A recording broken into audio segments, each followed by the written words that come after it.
Hello and welcome to Castle of Horror, the show dedicated to horror movies and awesomeness. This week we kick off a retrospective on The Fly films with 1958's The Fly. This is episode 362. Bear in mind, if you haven't seen today's movie, we're going to be talking about it from the perspective of horror fans who have seen it. So warning, spoilers ahead. From Denver, Colorado, I'm your host, Jason Henderson, publisher at Castle Bridge Media, home of the Castle of Horror anthology. With me from Austin is Tony Salvaggio, lead singer and bassist of the band Deserts of Mars and lead guitarist of the band Rise from Fire. Say hello, Tony. Howdy. Howdy. Also in Austin, Mr. Drew Edwards is the writer-creator of the long-running underground comic Halloween Man, currently published by Comixology. He is a Best Writer Ringo nominee, Austin Chronicle Best of Austin Award winner, and a member of the PEN America Fellowship. Say hello, Drew. Pretty fly for a white guy. Indeed. Fly. And finally, also in Denver, color commentary from Julia Guzman of Guzman Immigration of Denver. Say hello. Howdy. Howdy. Okay, The Fly. The Fly, which is a movie that Robin Williams made me laugh about because he referenced it in one of his stand-up routines, and I was so happy about that. The Fly is a 1958 American science fiction horror film, the first installment in the Fly film series, produced and directed by Kurt Neumann, starring David Hedison, Patricia Owens, Vincent Price, and Herbert Marshall. The screenplay is by James Clavell, and it's based on a short story published in Playboy from George Langelaan. So, this is a film about a scientist who transforms into a grotesque creature because he's working on what we would call transporter technology. So it was filmed in CinemaScope, color by Deluxe. It looks gorgeous. And let's get our opening thoughts. This time, let's go Tony. We haven't started with you in a while, so let's go Tony, Drew, Julia, and then I go.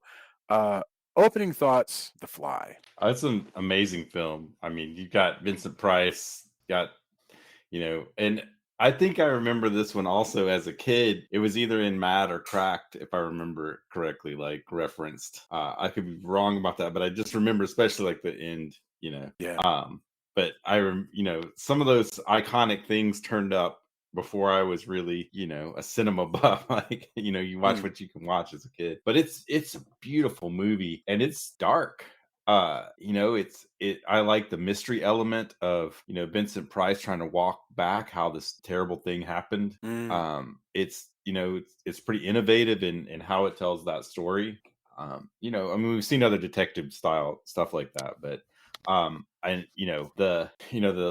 the concentrating on the obsession of a scientist, the horror of what he becomes, all of that stuff.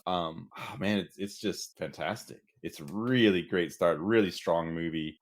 Vincent Price is amazing, and just it's cool to see. You watch something like Fives, and then you see this where he's just a loving, caring, person. In distress for, he knows he has to reconcile what's happened, but he knows something bad happened, but he can't believe it. There's nothing sinister at all. Like, he's the opposite of what we kind of view Vincent Price. We've done several movies here. He's just so good anytime he's on screen, and the color just pops.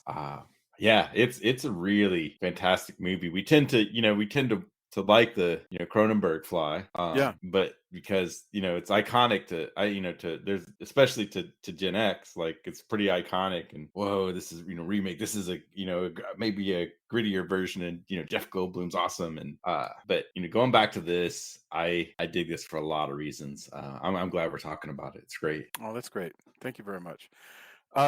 Drew, what about you? It seems to me that we're doing The Fly because you were into the idea of doing this series. So I assume it's not even a question. I assume that you love this movie. But tell me your opening thoughts, like what we should be looking for. I think this is a highly underrated movie because of what Tony was just saying, that the Cronenberg one has become so beloved. And for a good reason. It's an amazing film in its own right. But this movie is an extremely effective, beautiful movie with a lot of really good Mhm. performances, and I think it's also iconic in a lot of ways. Like I think the shot of the Patricia Owens like screaming, and you see her reaction through all the the different fly eyes. I think that is an incredibly memorable visual. The colors are beautiful.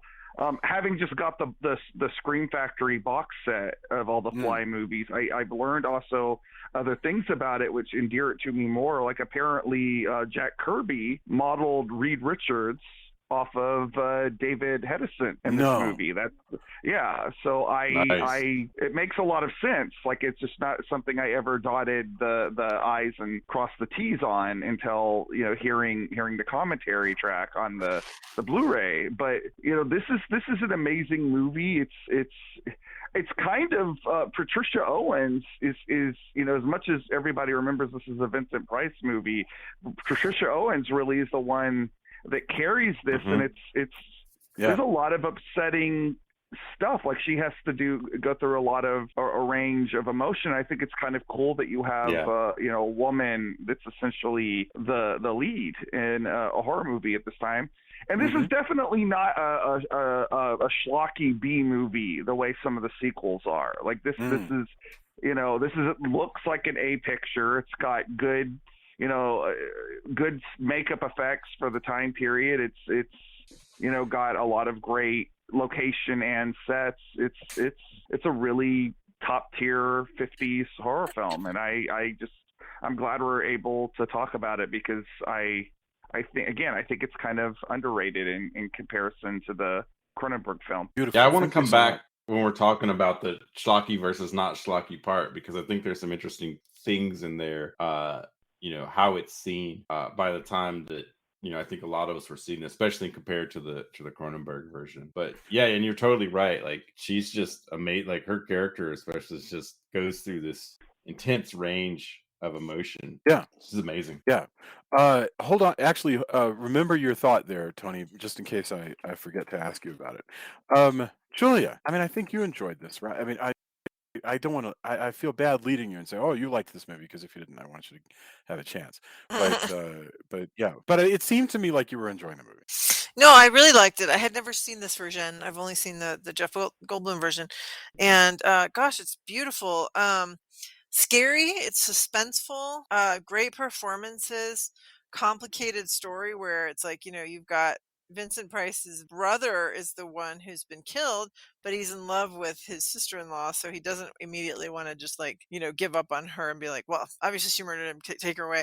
So he kind of wants to help her to understand what happened, and he doesn't believe that she would do this. And it's really interesting. It's really sad, kind of torturous to imagine this poor guy having discovered this amazing thing and then having it go so badly, and not having any hope to fixing it, because even if he had found the fly, it's like how was it really, it wasn't going to magically just fix itself. So there's it's just really hopeless and sad. And then the end, even though it's a little bit silly, is also really super sad. It's like, oh my god, that's horrible. So that it's really suspenseful. Like I was really worried she was going to end up getting taken away, like that they weren't going to see the fly and she was going to end up getting taken away.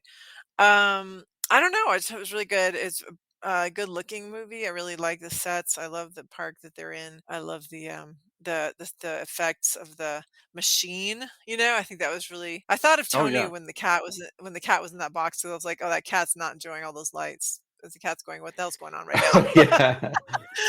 Also, don't put your pet is not the one to really experiment with.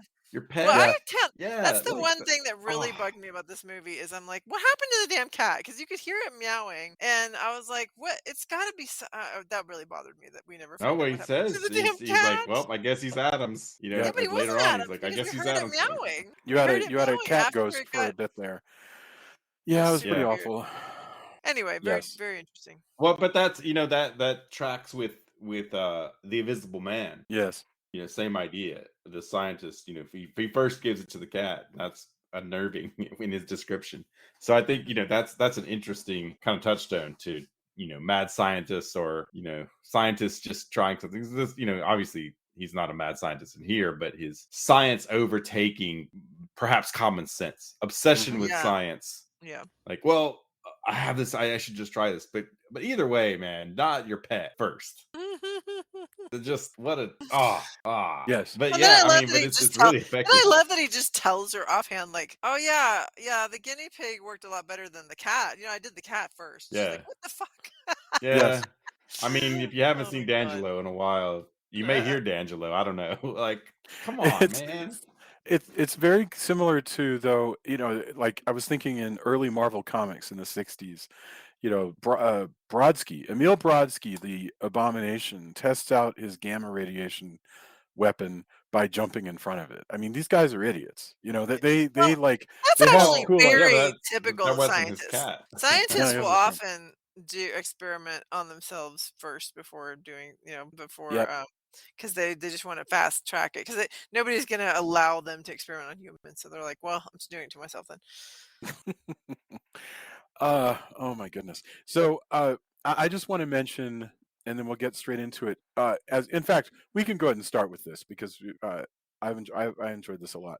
But I was thinking the very first thing to think about, because we're going to be doing a whole series on this this series, this franchise, as it were. I remember growing up as a kid in the 80s, and first of all, I saw this movie first on TV in the afternoon, and I just fell in love with it. I think in the 80s, I didn't completely understand necessarily that a movie was old per se.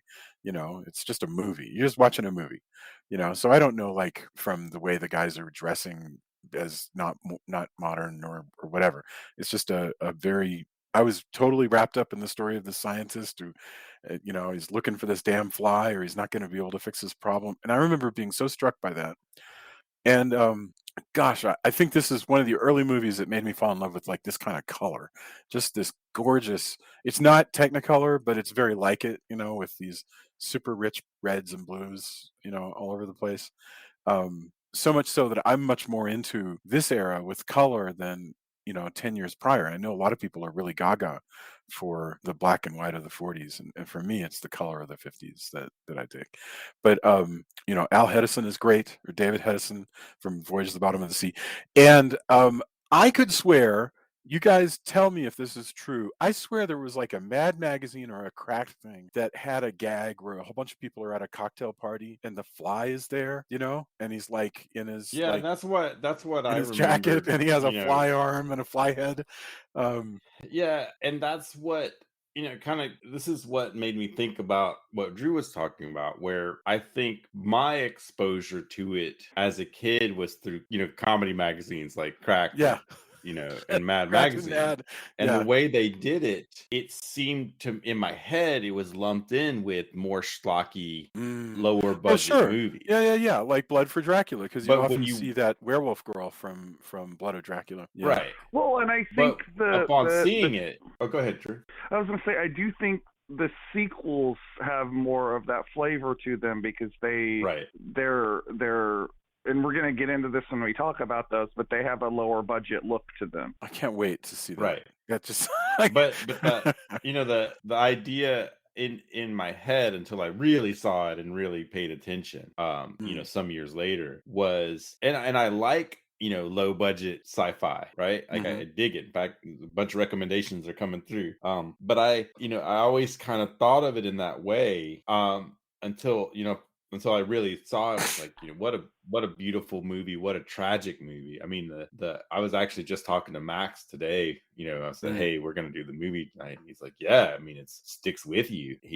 How tragic it is and how bleak in some ways. Like you have this beautiful Technicolor world with a bleakness Yes. once things really start happening that is stuff like what Julia said. Like there's even if the experiment had tried to be reversed, there's no guarantee, right? Like right. Well, and in the short all story, the that. original story, it doesn't work because the cat bits to end up like when he tries it, like the cat bits get all so it doesn't even work. I was wondering anyway. about that.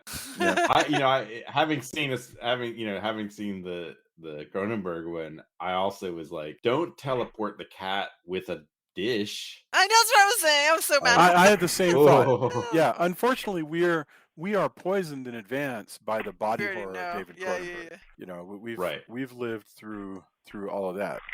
So, but that's okay. That's what postmodernism Although this is. kind of has its own flavor of pre 1980s makeup effects body horror. Yeah. Like it, Oh, yeah.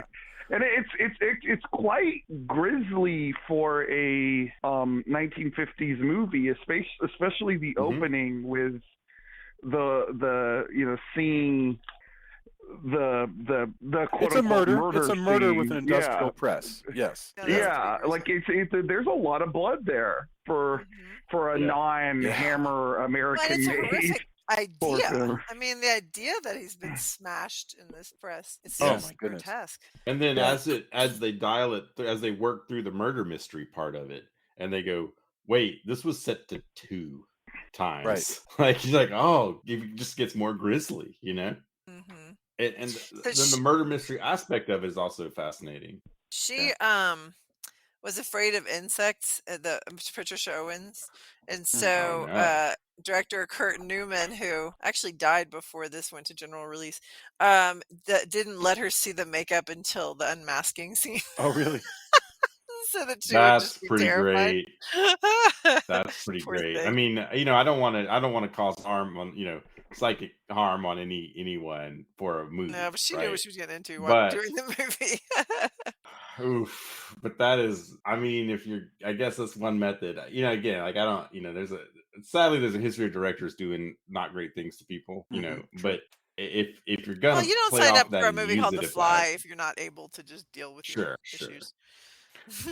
right, but that is like if you're gonna elicit a reaction, that's a way to do it for sure. Yeah. So the film opens with a rich couple of brothers in Montreal, Quebec. French brothers. Yes, I That have to just made tell me you, laugh. other than the fact that the original story in Playboy took place in France, featuring French characters, I can imagine. Okay, so they go to adapt it, and now they've made them into Quebecor.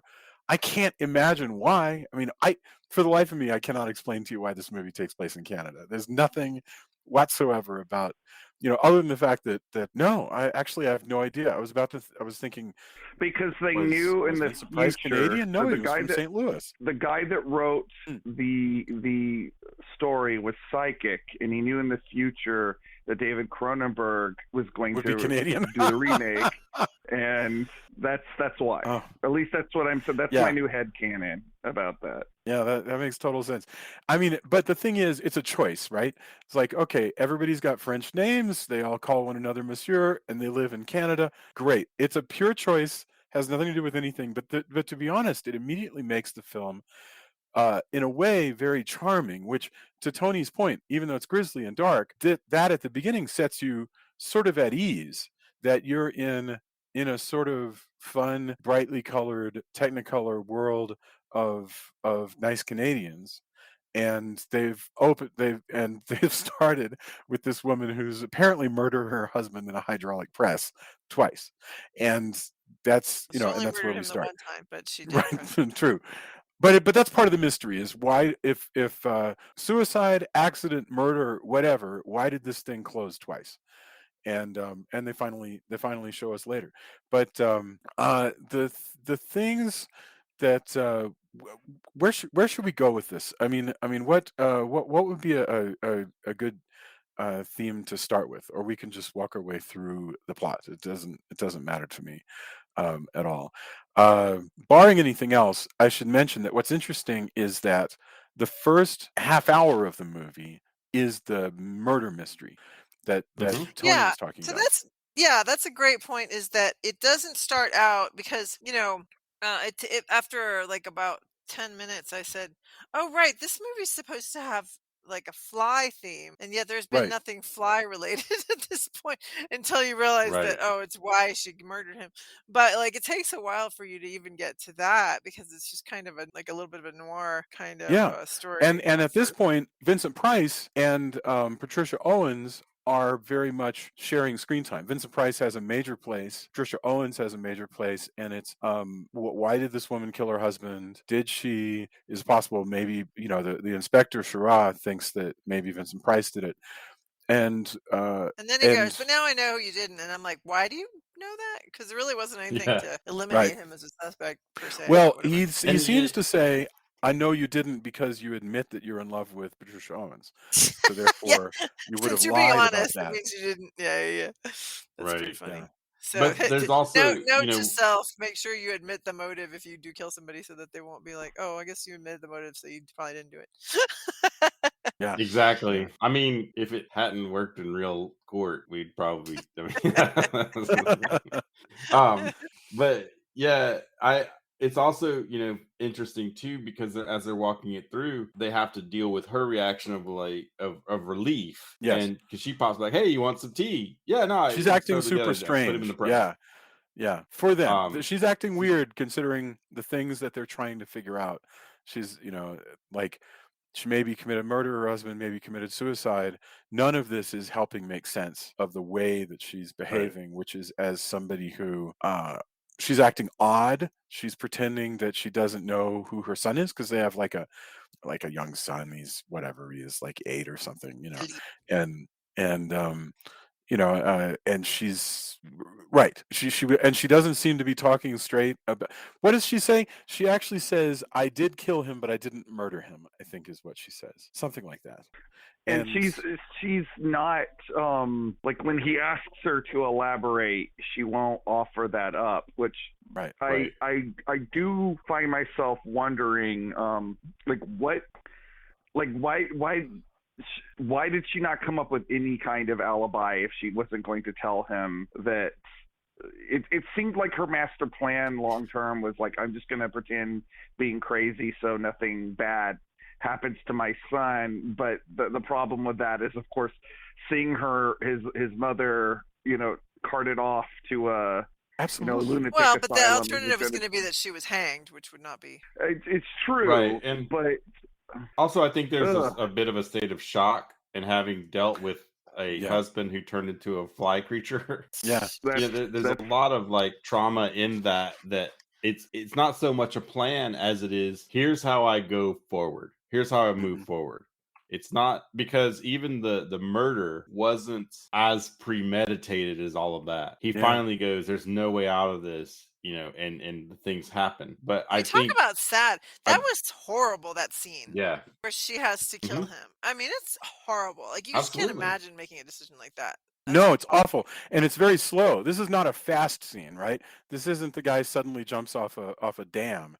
This is like in Outland when they're investigating the guy who dies in the airlock, and the one guy says to Sean Connery, he goes, "Look, you don't just stumble into an airlock. You have to like open things and close things, and it's like exactly. So, and this is like that. It takes a long damn time for him to get his head under this and for the thing this vice, like, go down after she even decides to press the button, which is probably the hardest thing. That is really shocking, and probably in ways that would be fooling to kids. That's the remarkable thing. It's one of those things that's more shocking the older you are, right? And which often strikes me about stuff that we find disturbing is that they're more disturbing to us as we get older than when we're young.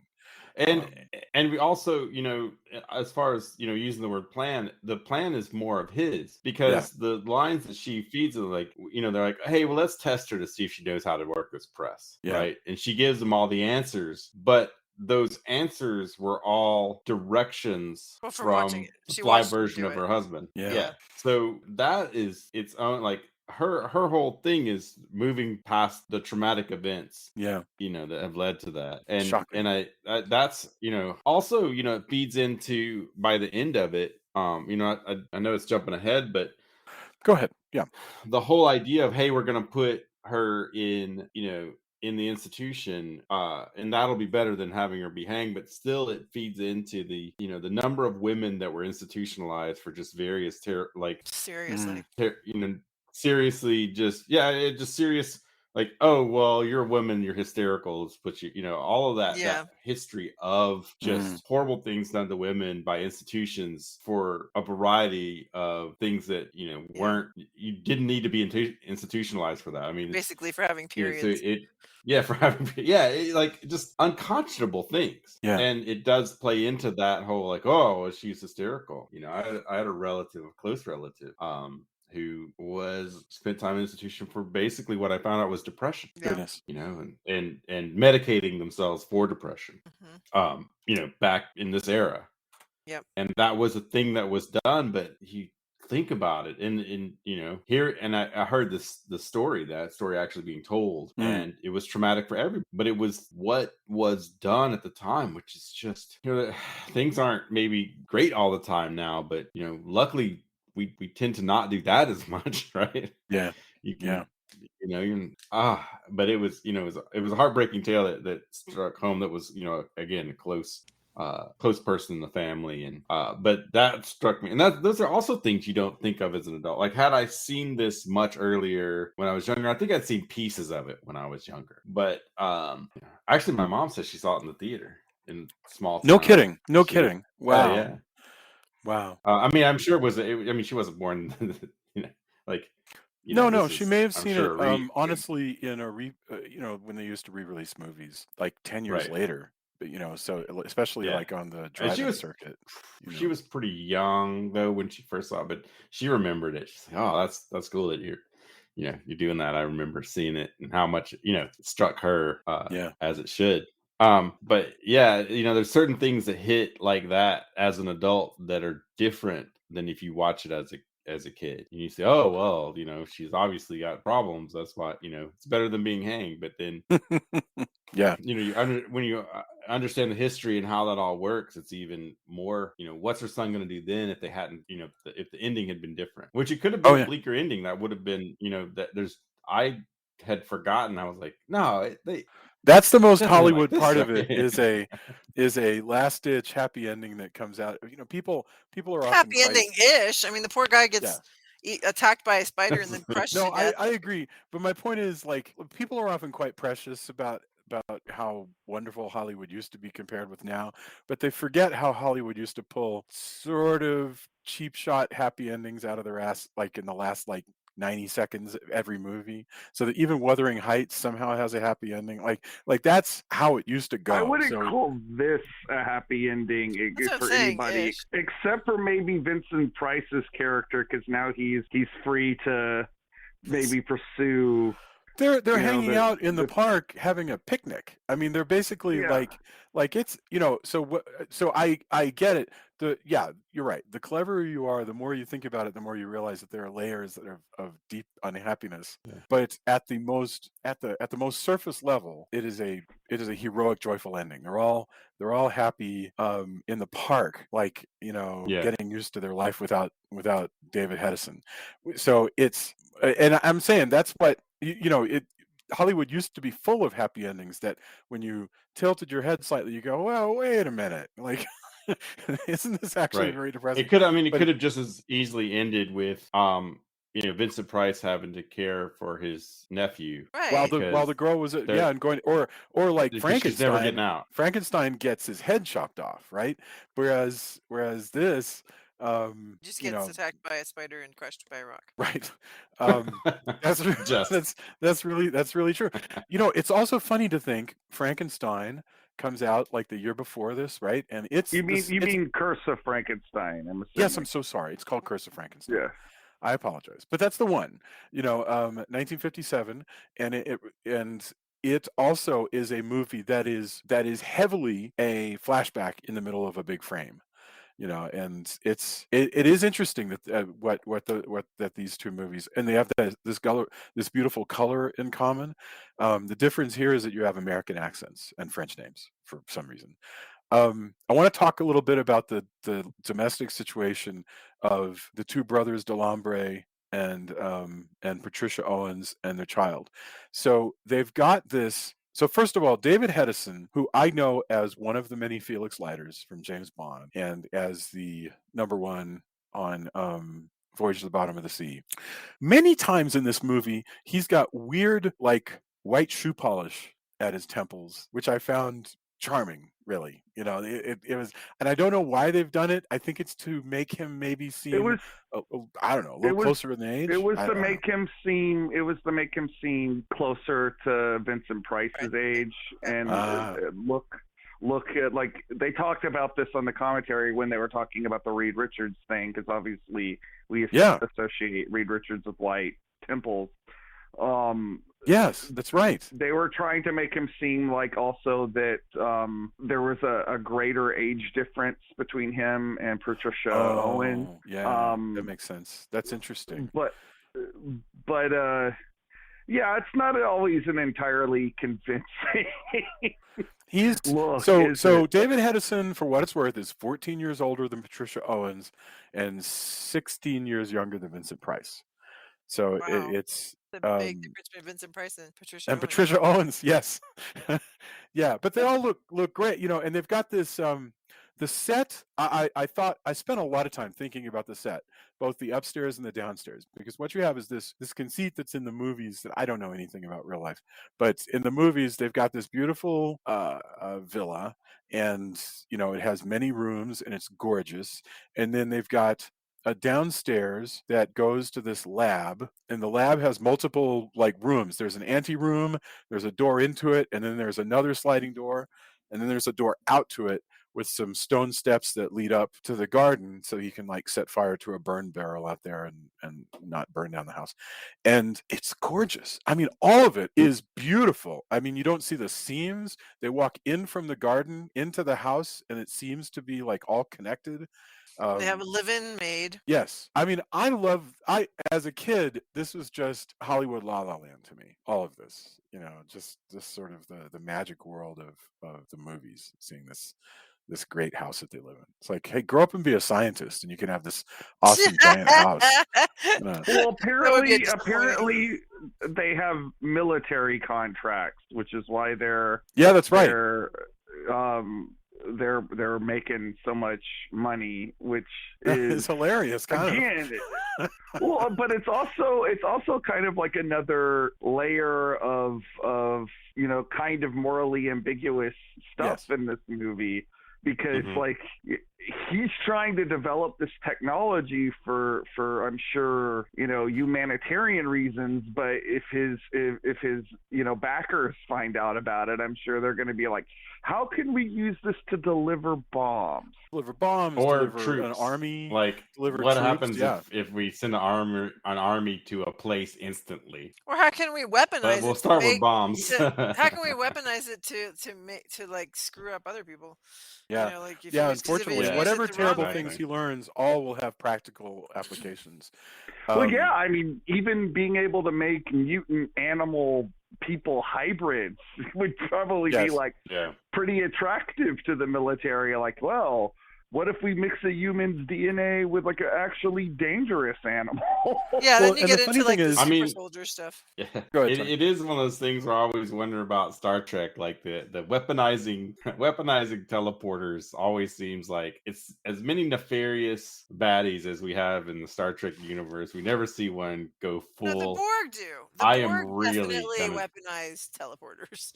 The Borg will show up. Yeah, but not in a way that a villain, not in the super villain way that I foresee, but that's neither here nor there. But definitely, I've always been like, wow, you could really, the only horror or body horror stuff they did in Star Trek that wasn't the Borg was accidents. So nobody ever got smart and was like, I'm going to transport this Klingon into the middle of the wall. Nobody started doing vicious crap with the transporters. Yeah, I mean, there's always computer reasons. Yeah, there's always computer reasons why, protocols and shields maybe wouldn't let you just put a bomb in the we teleported a missile into the middle of a ship. There's reasons why the transporter does. This is crazy that we're thinking about this, but they do transport the Genesis device to the bridge of the Reliant, but that's true. But you know what I mean, but anyway, what I'm getting at is bad people are going to do bad things with this once they find out about it. I just wanted to mention that in all of our looks at late 40s and 50s sci-fi, though, the moral ambiguity is always very strange and kind of alien to us today as 21st century people, because you have typically the heroes who are considered stalwart, upstanding, patriotic, good, trustworthy people, the ones we're definitely supposed to sympathize with. The James Arness guys, they nevertheless have usually zero problem with lying to the public, zero problem with, like, It's for the good of the public. acceptable Public's not losses, collateral damage. They're like they've been through a war and they've lost their innocence, basically, and so they're all for, yeah, if we got to tell the whole public that something happened that absolutely did not happen, they're going it's to for do. their It's better. just It's for their interesting good. to me. I'm sorry. It's for the good of the public. Right. They These have people a know better. it's a very pragmatic, very top-down view of how Journalistic. morality and public morality will work. Yes. This movie, I feel like, though, doesn't really have Vincent Price. Seems like the most stand-up guy in this movie, and even he's in love with his brother's wife. Sure. Like that, like none of like. Well, he didn't. He stepped aside. Yeah, he did, but like these people are all more morally complex than like the people in, say, like them, who right. It's American military might has like a certain it's revered to a certain degree in that, whereas this is, no, you're right, got all this like almost soap opera type stuff going on in it, and I don't know. I think that this is a much more complicated movie than a lot of its contemporaries. Yes, it is. In that respect. Agreed. Well, don't you think it's odd? Well, even the detective, he has to make this choice of, like, if I go full on, she's going to get hanged. Right. He's thinking about there's results. Too much evidence. Yeah. There's too much evidence here, but I get it. We've got enough. We can institute, at least maybe sometimes she could see her son.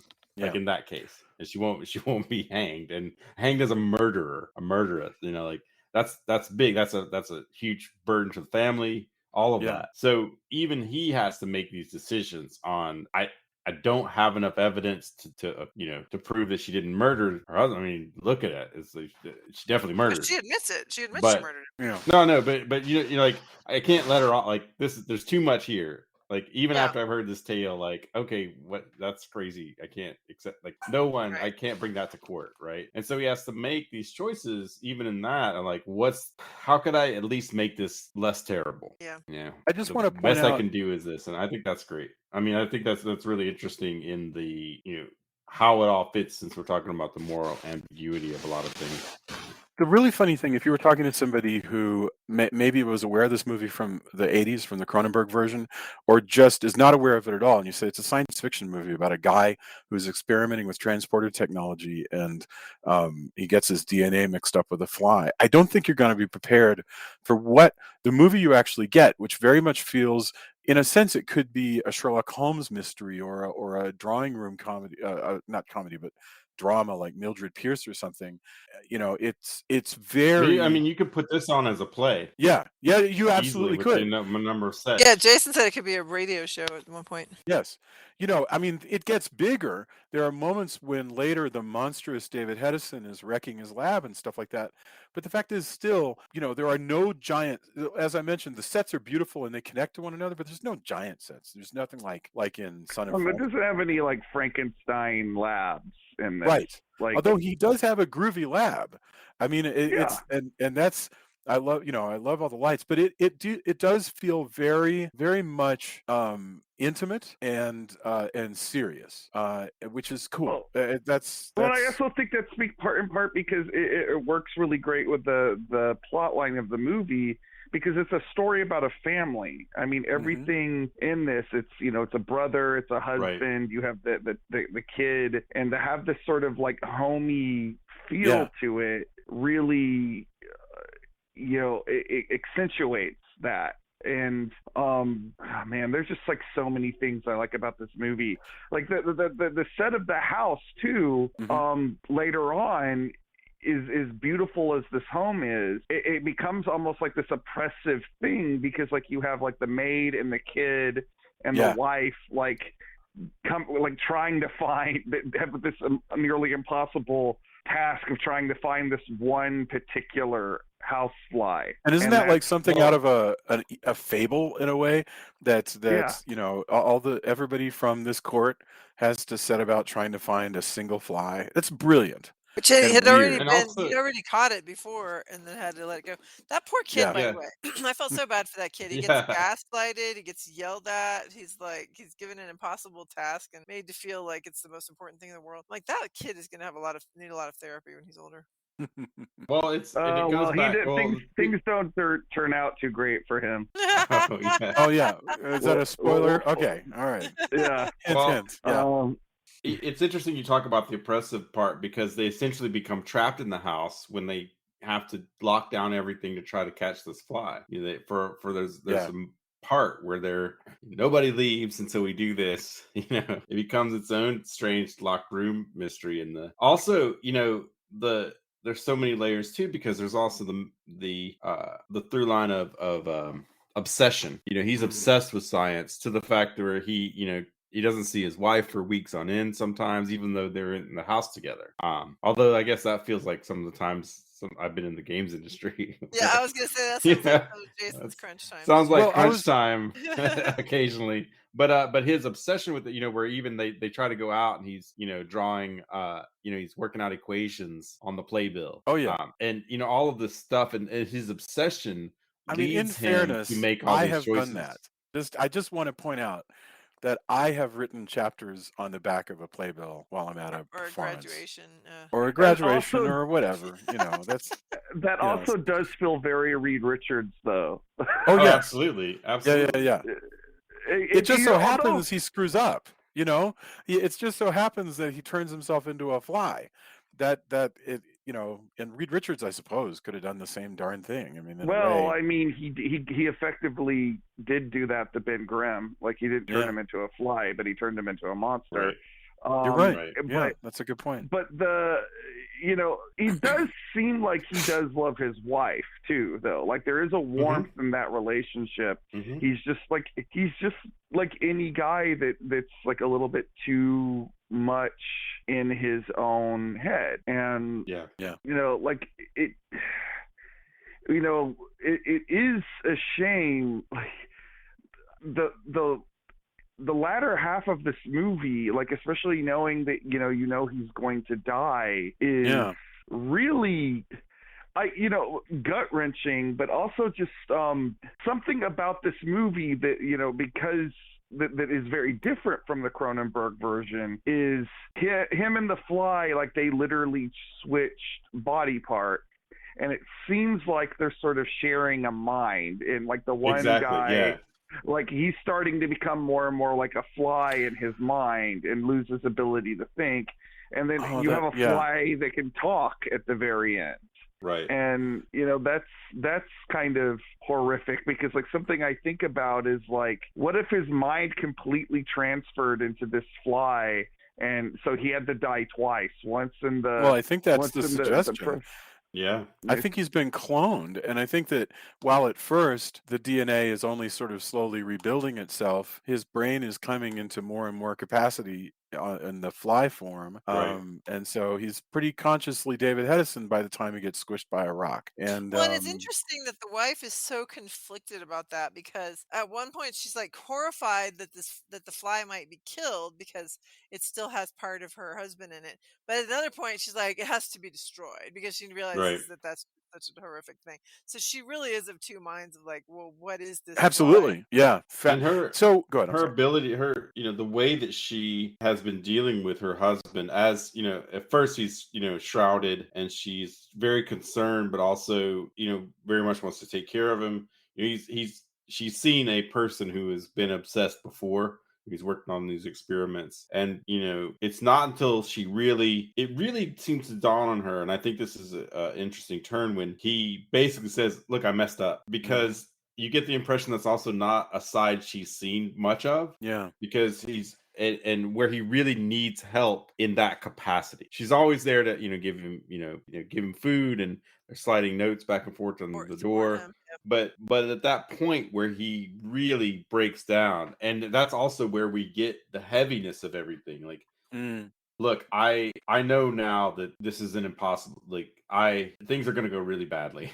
Like, there's no Yeah. way Well, this out is of this something horrible circumstance. that makes me And feel.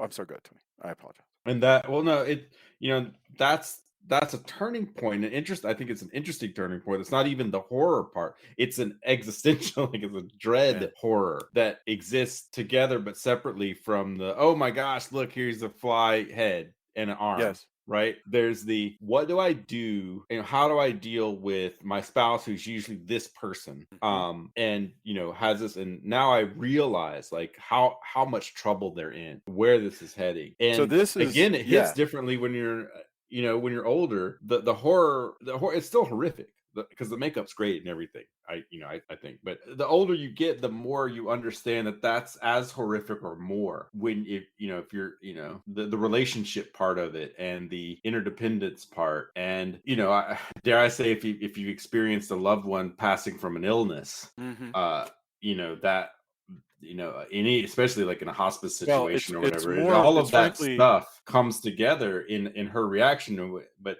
it really hits home, in my opinion, when he finally goes, I just really messed up, and this is terrible, and here's and we start to really get into the what basically pushes through the third act. But that's horrific in its own way. And again, different from the body horror, kind of, I wouldn't say actiony, but the creepy dread. You're talking about of the exploitative thing as opposed Yeah. to something that's deep, right?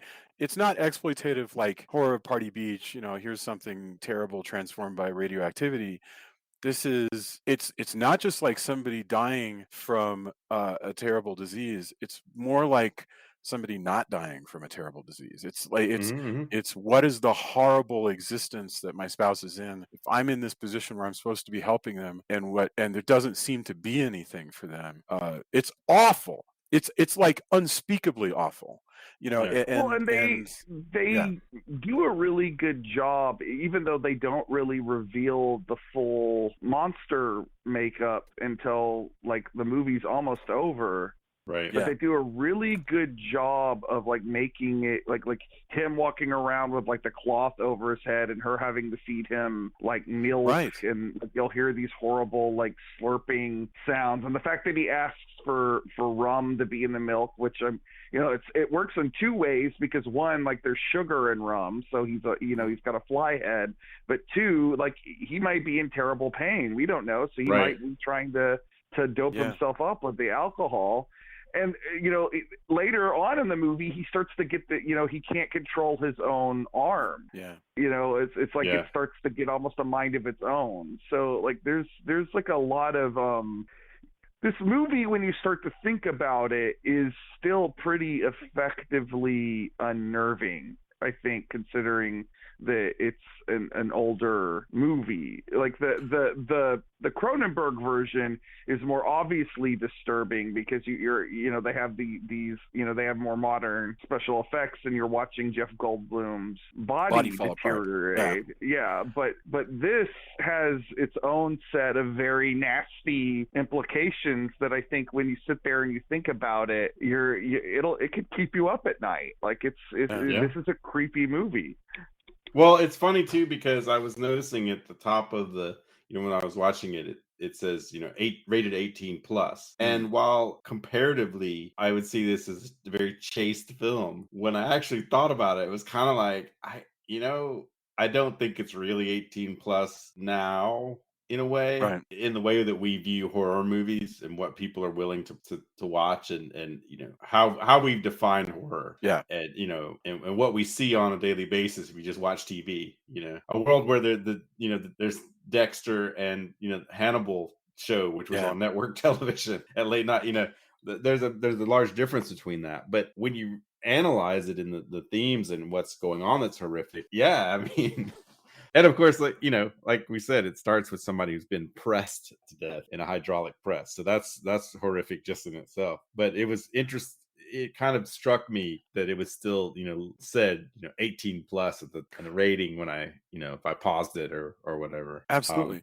I mean, I feel like the war, the awareness of war wounds, although never mentioned once in this 1958 film. The war is very, very recent. So to me, all the Well, I stuff mean, Well, he's they talking do there is mention about. it one though. Yeah. scar. Yeah, the scar Ah, is yeah, he on has your a head. he has a war wound on his leg. That's right. Yeah. Yes, Yeah. absolutely. But I mean, James Clavell, the writer, was a POW in World War II, and he certainly wrote about the war. He wrote The Great Escape.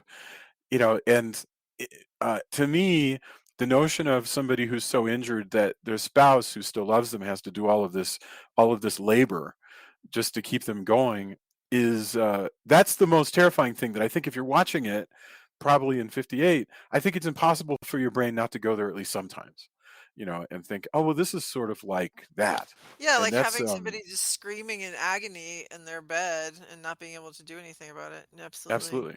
Mhm. You know, I, the other thing that's interesting is this movie is that we haven't mentioned yet, and I don't have an opinion about this, by the way. The movie is unabashedly for the notion that if your life gets too bad, this industrial press is actually the best option. And you should get somebody to help you. That's a fairly daring thesis. I'm not saying it's wrong. I'm just saying that it's interesting that it's just that the movie just takes it as a given. Absolutely. Assuming she's telling the truth, she was totally, totally right to help the guy kill himself Yeah, that mercy and killing and assisted suicide are valid. are valid. Absolutely. The Especially movie, when that the thing is a monster. yes, It's kind of, they don't, it's not maybe as subtle as another movie would have done it, but he is a monster, but yeah, that again could be a metaphor for disease depending on how you want to look at things. yeah. Well, I mean, it is certainly to some extent, except for that, we Sure. don't do mercy killings on people. The funny thing is, Of Mice and Men ends with a mercy killing that amounts to, I'm going to kill you because I don't want you to go to prison. It's fascinating. I mean, and most of us would agree the criminal law doesn't allow you to do that. You don't get to just kill somebody because you think you're doing them a favor. And but in this movie you can. They do it twice actually, because they also squish David Hedison again under a rock. It's Well, fascinating. he is I don't have saying, anything else "Help to me." say about it. Yeah. Yeah, well, he's crying, "Help me." Oh my God, how awful. Once again, though, it also has an inherent weirdness to it that makes it cosmically very funny. That he's a little fly guy, and Right. Robin Williams. I don't even remember what stand-up bit that was, but Robin Williams is doing his usual sort of crazy whirling dervish riff thing, and for some reason he got over to David Hedison screaming "Help me" inside the inside the spider web, and then everybody laughs, and Robin Williams goes, "Oh, that's a relief. They saw the movie." And I just remember being so happy that Robin Williams, for some crazy reason, is referencing the 1958 movie The Fly.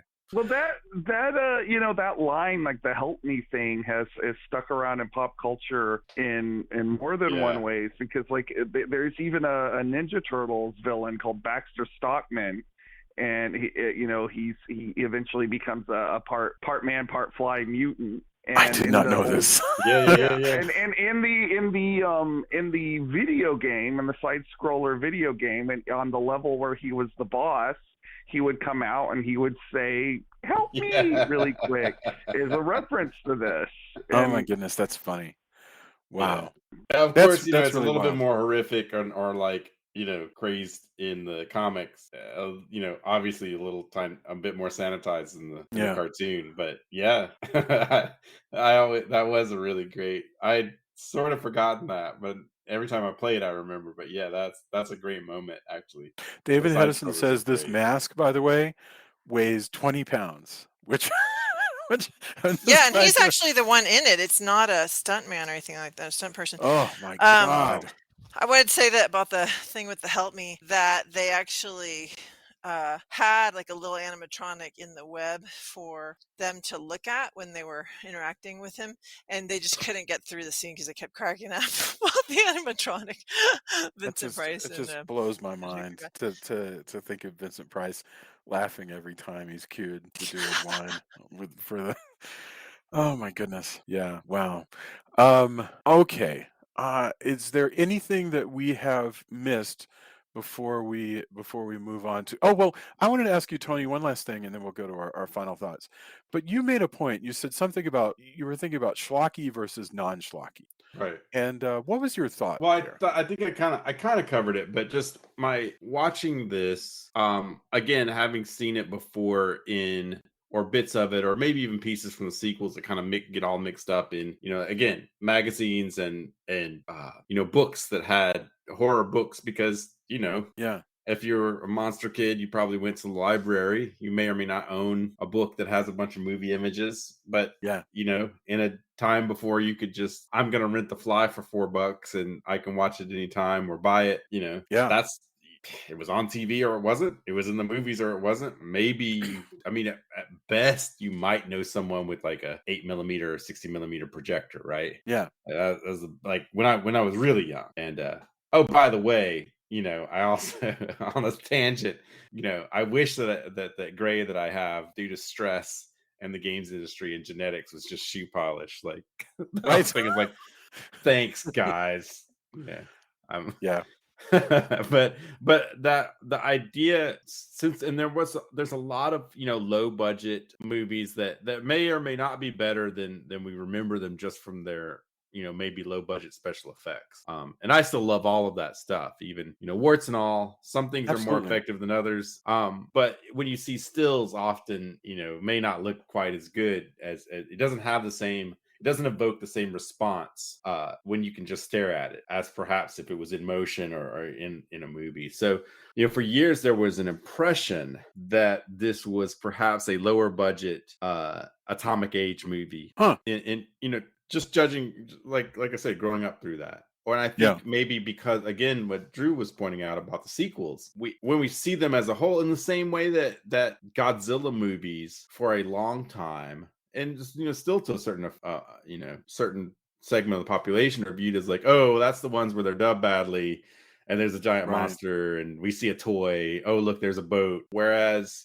now I have much more of an appreciation, for example, like the 54 Godzilla, that maybe it doesn't look as real as some more modern effects, but it's definitely an adult movie full of heady themes, right? Yeah. And so I found it fascinating that for a lot of people, they may just look at, oh, well, I see a still of that Fly makeup, or I see pictures from, different atomic age movies that maybe aren't as good, without maybe viewing the Fly in the way that we've seen it now and are discussing it. And, there was certainly that impression, like I said, growing up, that it was, oh, look, it's a fun, movie. It's a lot darker and a lot deeper than, perhaps people might give it credit to. If you're listening and haven't seen it, I think it's hits different when in that respect. And that's another thing I kept coming back to. I think when I first saw it a few years ago, I'm like, wow, this is a different movie than I expected based on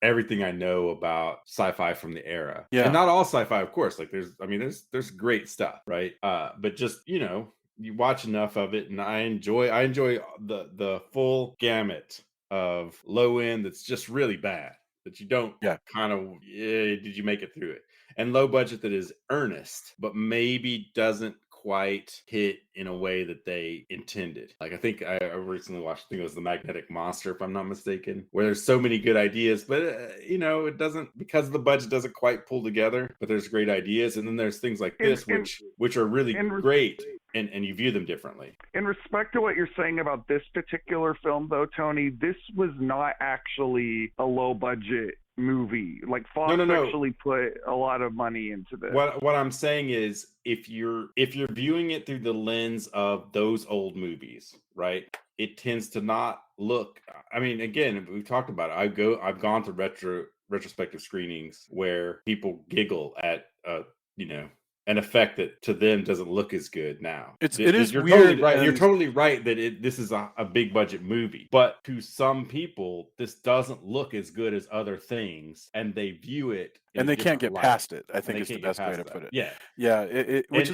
I'm saying is, it was viewed that way, I viewed it that way when I was younger until I actually saw it Mm. because of because of the media that I had seen up until that point. Yeah. And again, just hits different. It hits different on how you appreciate movies. Like there's some people who are always going to see the Fly makeup and it's not going to work for them. Yeah. Like they're like, look at did you see the Cronenberg? Like all that effects? Holy moly! Like that old stuff was it doesn't hold a candle. But although in fairness, to that also, like it's interesting to me that now the Cronenberg movie is probably considered quite old by the younger generation.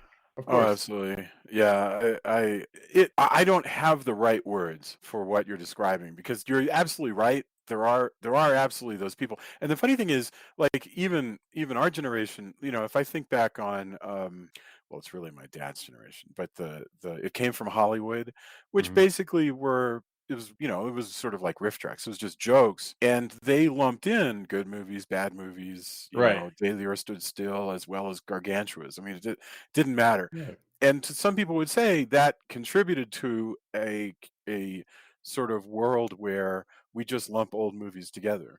But actually, I don't completely believe that because people are smart. They know how to tell the difference. And I also don't mean to malign anyone who, if that's a person that sees it that way, it makes me sad because I wish, I like the idea of, I can take this in context and enjoy it. But again, I don't expect people just to have this reverence.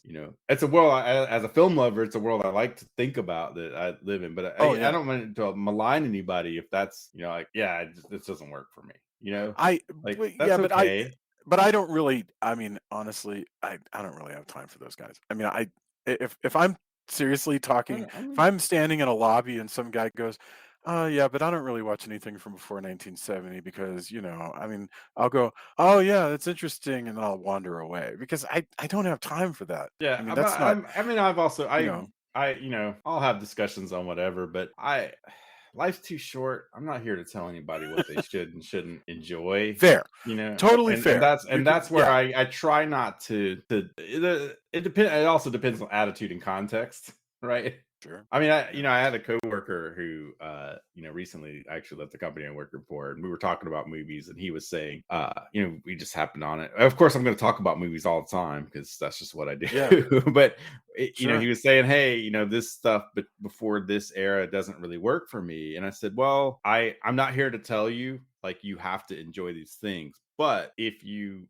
want to look at stuff, here's some things that are similar and that have the vibe, and I think it's worth checking out. And I sent him a few things. He goes, wow, that actually, now that you talk about it, that's and that's how and again, I don't mean your way is better. I don't like being a gatekeeper. I'm not gonna just like name me 3 Thor comics if you love Thor. Like, no, agreed. Yes, I the agree worst, completely. man. Yeah, but I also the way I put it is, I'm not here to tell you what to like, but if you like this and you want to pursue, like you have time, because time is precious, right? Yeah. Like that's like, we don't always have time to just watch things we don't enjoy, or that's true. Just because I'm going to power through it. And even though I've done that and regretted it occasionally, because I could have been enjoying something else I truly enjoy. Do what you need, what you feel in your heart and what you need to do. But I always do approaches like, look, if you do want to see some things or listen to some things or whatever, here's a few that I think may be kind of in your wheelhouse, and then leave it at that. And then if it's up to that person. You may have turned them on to something, or they may go, yeah, I don't know what they're talking about. I hate all that. That's okay, I kind of actually, from a personality perspective, if the person comes at it with a compassionate mind, and they're just like, that's not for me, but it's fine, I'm actually totally okay. Sure. It's smugness and being a douchebag is what will. Oh yeah, I mean, I will move to the other side of the theater. I will avoid smugness. Like I said, context and and impression. Yeah. It's the whole, like, I mean, I very rarely had a good conversation with someone who's smugly, not like I don't even own a TV. Like, great, I guess. I hope I guess, cool. Well, you're always in trouble when you're starting, and this is true for us as well. If you're having a conversation with somebody and I'll use I statements. If I'm having a conversation with somebody and I realize I said something because I want the person to stop and admire me or admire what I said, I've started on the wrong foot. And if they're doing the same thing, they've started on the wrong foot. That is not Yeah. how to Well, I just proceed in a I, conversation. we're far afield, so we should probably reel it back. But I also perceive as like I've never been cool. Like I'm always just like, You're very cool, Tony. All of uh, you, all of you are I and I have spoken. I know. I mean, I'll take it, but I agree. Tony's like I cool. said, I'm often on the fringe of a lot of fringes. Like I'm not Yeah. the hardcore version of each thing fringe that I'm in. So I always take it as like, I don't know, here's what I think is cool, and I No, can't do I'm much with other you. than that. I'm forever the Richie Cunningham of my world. Anyway, I mean, Okay. I didn't mean to meander through, but that impression of what the movie is as opposed to what media Yeah, what it has gets kind of lumped in sold us with. on and gets lumped into, I think is that also fascinated me rewatching this movie. I guess That's a really much excellent point. that's a much shorter statement. I probably should have stuck with just that. But anyway, Well, uh, well, the final thought starts with you anyway. So, is there anything that you right. would append to that for No, your final thought? I think it's even, discussing it's even more multi-layered than I possibly thought, especially growing up seeing pictures and posters and such like that. I think there's a lot there. It's beautiful. It's beautiful to look at. Really neat special effects. There's a lot even to say that we didn't cover with, what do you do with this technology? The metaphors of obsession in a relationship, in and out of, and how that affects other people, and then that context is amazing. And it's a murder mystery too. Like it's all these things. Like you get this like smorgasbord whether you thought you were going to get it or not. You get this Yeah, buffet of interesting things in an unexpected place, and I think that's cool. Plus, the cast is fantastic. So. absolutely. Let's see. It was Drew next. Drew, I mean, have we covered what we wanted to cover, and what are your final thoughts? Well, I'm sure we're going to reflect a lot on this movie in the coming weeks because we're going to be spending a lot of time in Well said. Yeah. this universe.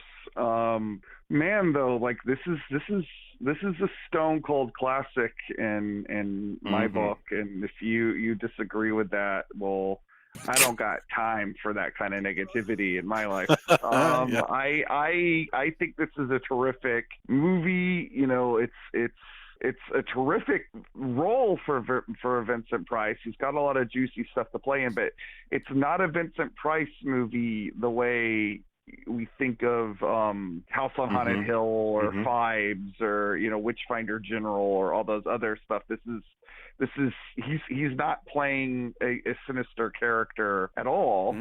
So like I think if you go into this looking for that, you may be disappointed. But if you want a classic monster movie with a lot of really strong performances with some top flight production values behind it, I think that this is a really good example of what the classic era of Hollywood monster movies could be when all cylinders were firing. And I just think this is a terrific movie. I'm excited to keep diving further into this subject, but I'm really glad that we got to talk about this one. I'm so happy to hear you say that. That's really great, and it does feel like we're starting on something that's going to be super fun. I mean, honestly, Julia, are you excited for next week? And what are your final thoughts? Yeah, I think it's really a fun series to look at. I think we've explored a lot of the themes I want to talk about, if not all of them, as far as, just like I said, I don't know, like to me, I guess the most horrific part is what we talked about with the having to not only lose somebody you love but participate in their death, in their suffering, like being around for that, seeing that, and being so helpless. All of that just really, I think you guys said, about as you get older, that's the stuff that really speaks to you more because you've either lost people or you think about what would happen if I lost the people in my life, and in these horrific ways. So yeah, I think it's a really just dark. It's a really dark movie, but in a good way, in a way that makes you really think about stuff. And yeah, the performances are excellent. So I really am glad we watched that one. Thank you very much. I'm just looking forward to next week and coming back with what's the next one called? It's called The Son of the Fly. Is that what- Return of the Fly. Return of the Fly. All right, I'm excited. Have you ever seen it before? No, man, I have only seen the original, and I'm telling you, This I am should be prepared interesting. for it to be a terrible B movie knockoff, a cheap cash in. Any of those things, I'm fine with it. Honestly, I'm fine. I'm going to give you none of my opinion on it. I want your Okay. your pure reaction to it. All right, great. I'm excited. This has been so fun. Okay, so let's get endorsements. Like besides The Fly, what have we been watching, listening to? I know what Julia and I spent like 20 hours watching this week, but Not quite. so yeah. So we'll start with Tony. Tony, I know you've been staying up all night. What do you want to recommend? I have a few things, and I'll keep it brief though. I did notice that one of my favorite film festival finds from I think it was Japan Film Festival from New York. Day of Destruction is on Tubi. Fascinating. It's a movie. I don't think it's for everyone. Perhaps it's kind of experimental. Japanese film. I think the soundtrack is amazing. I think it's a fascinating movie. But I found out it was on Tubi. I had no idea. Somebody just randomly said, "Hey, Day of Destruction is on there." If you want to see the mind of what things Tony digs and thinks are interesting, Day of Destruction is one of those like off kilter kind of things. I don't think it's the way the narrative works and everything. I don't know if it's for everyone, but I found it to be fascinating. I think that it was really cool, and I really like the soundtrack. I think the closing credits song is amazing. It worked for me. I can't remember if it was Chattanooga or New York Film Festival or it was a film festival. I went, did an online pass, but I found out that's on Tubi and was like, oh man, cool! I get to rewatch that and listen to the theme song at the end and stuff because it's got some great stuff. And the filmmaker on that has made several. I think it's the same person who made Go Seppuku Yourself, which was a short film. I think it's the same person. I have to double check, but that sounds right in my head. But Day of Destruction. I also watched the first 3 episodes of Our Flag Means Death, which is an awesome pirate comedy series that's out. And then while I've been staying up late on Tubi, I also watched several different things. I watched the Batman serial, which is cool to see a Batman from 1943. Not the best Batman, and boy, is it, let's say, of a time. This is post Pearl Harbor. Our villain is Japanese, but boy, is it of the 40s. Yeah. There's a Swami who is also a Native American who speaks like you would expect a Native American to have stereotype speech patterns, which is like, but if you can kind of compartmentalize that, and I'm not saying that's great and you have to, but it's still a 3.5-hour Batman serial with some atomic ray guns and detective work and all of that, also very 40s, like, gender roles. That it's dated. It's everything pulp in 1943. And you're going to either be for that or go, whoa, I don't think that's what I want to see. And, whatever your comfort level is. But I thought, it came up and I don't think I think I'd seen clips, but I'd never, you can watch 3.5 hours of 1943 Batman. That sounds fabulous. Honestly, is its own thing that's like, wow, this exists. Because there's stuff before that. There's some older Batman stuff, but pre Adam West, but post earlier. I just thought it was fascinating. But in that same, because it mentions all the stuff, I watched Neutron, the Atomic Superman, which is I can watch an infinite number of luchador versus sci-fi versus monsters stuff. So Neutron, the Atomic Superman was good. And then from Japan, I also was watching Invaders from Space and Atomic Rulers, which some of, and I think Invaders, one of those I think has been on Mystery Science Theater or Riff Tracks. I can't remember. But superhero stuff from black and white superhero stuff from Japan. Again, my Tubi recommendations. The algorithm is currently firmly dialed into what I dig right now. Yeah. Rain doesn't really use Tubi, so the recommendations I get on, hey, you can't sleep, here's some stuff, is laser focused at this moment. But I just like all that stuff. But those have been my things. That's worth checking out. Fabulous. Wow, Drew, what about you? I'm trying to think, actually. Oh, Drew, we should both probably, I don't know if you'll recommend it, but I definitely think this week we could recommend the Cramps Human Fly. And then I think next week we could recommend the Misfits Return of the Fly, which they did a song that just talks about Vincent Price. With Vincent Price.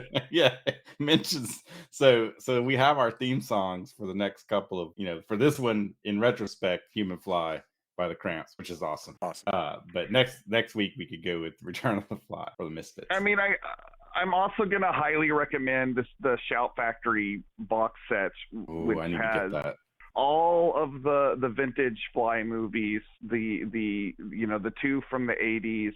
It's loaded with special features. It's got Curse of the Fly, which I have never seen, and so that's cool. It's kind of been a hard to find movie in my life, so it can highly recommend that. I think that especially those of you who are able to get it and want to follow along watching the movies, it's a good way to do that.